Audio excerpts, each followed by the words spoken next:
Hey, if suspense is your kind of thing, then go find, search out, look up, Come Join the Murder by Rae Garcia. Let's talk about it now.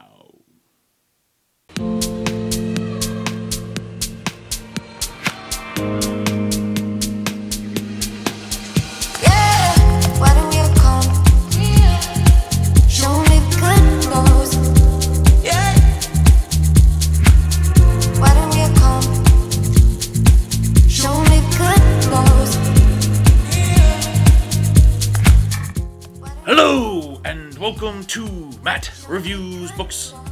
I am Matt, and this is a book review channel dedicated mostly to older books, but not today. Today, we're talking about a new book, and this one is Come Join the Murder by Rae Garcia. She reached out to me, typed me a nice little email, asked if she could send her book for me to review, to read it, and I said yes, send along. I like it a lot. It's a thrilling adventure. It's not even an adventure. It's a thrilling story. Very suspenseful. And, well, I think now is a good time to introduce Synopsis!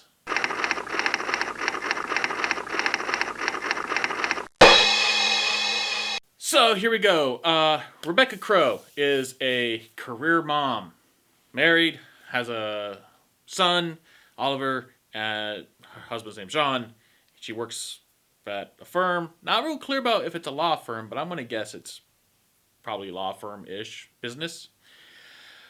And very much has it all, kind of working suburban middle class.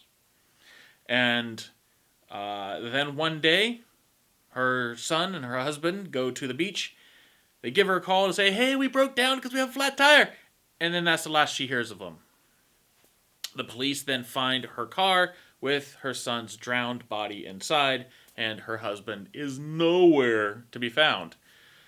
And that begins, unfortunately, a spiral for Rebecca. She wants to go back to work, but her work's like, nah, you can hang out. And that kind of pushes her over the edge a little bit. She has to be doing something, so she decides she's going to go looking for her son's murderer. And at the same time, let's just be clear, this is not a whodunit. This isn't a police procedural. You know who does it. Who does it? His name's James Porter. And James is a piece of garbage. And in fact, he's a well-written piece of garbage because he's not one-dimensional. I've known people like this, minus being homicidal. They're just rough around the edges. But whereas the people I know are good people, this guy is just, he's poor but entitled. And he has no problem stealing from people, mugging people. And if they die, oh well. And he really doesn't want to kill Oliver, Rebecca's son, but he doesn't really care either. And he justifies it through some twisted logic, how he gets there. And it just gets easier for him. He actually kills a few people. And that is just sort of, that's the suspense of the story. It's like, who's going to get to this guy first? Is it going to be Rebecca? Or is it going to be the law? In this case, the law in the character of a Detective Barnes is sort of, it doesn't really enter into the story. You know he's there. He's doing his job. But it's sort of like he's symbolic of how the notion of law and order is not really it's not forefront in either Rebecca's mind or James's mind.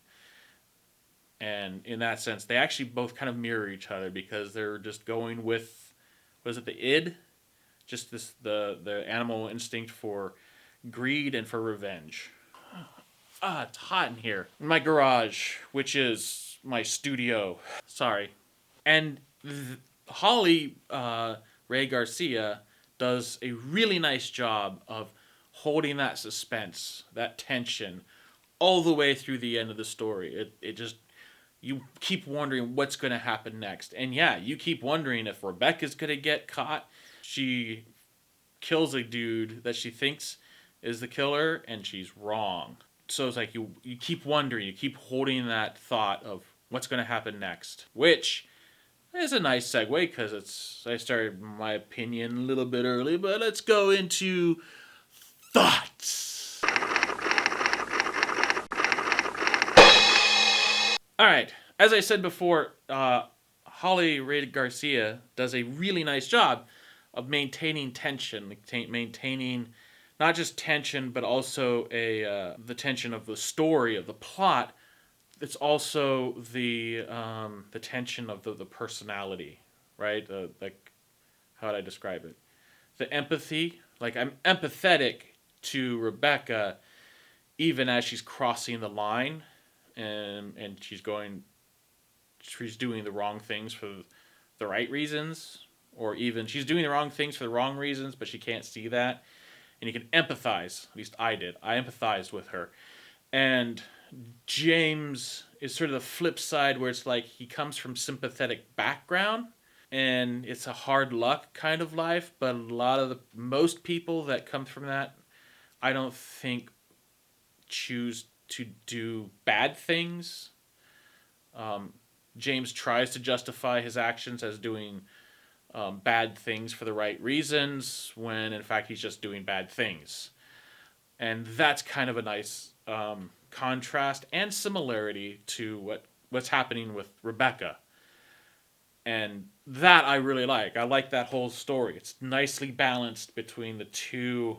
I kept waiting for the cops to become relevant, and they just sort of didn't. And I actually liked it. The conflict resolves in a kind of an unexpected way. It is unexpected. I was not expecting the way the story ended. I'm not going to tell you about it because I want you to go read it. I want you to go buy that book. The point is, I want you to go read it because I'm not going to tell you the ending of it, which I did not expect. How do you like them apples? Huh? Which are getting ripe. Who's getting some ripe apples on their apple trees? And that, I think, is sort of the point. That wraps it up. Excellent novel, very good story, solid writing, and the tension and the narrative flow are maintained all the way through. With that, I will see you later. Hit that thumbs up if you like this. Subscribe if you want to see more of these, because I see 2020, while everything else seems to be going to crap, 2020 seems to be where I'm ramping back up, getting up to speed again. And so if you want to know more videos, hit that subscribe bell and hit that notification bell as well, so you can know when I do this. And also on Facebook, Instagram, Twitter. Hey! And with that, I will see you next time.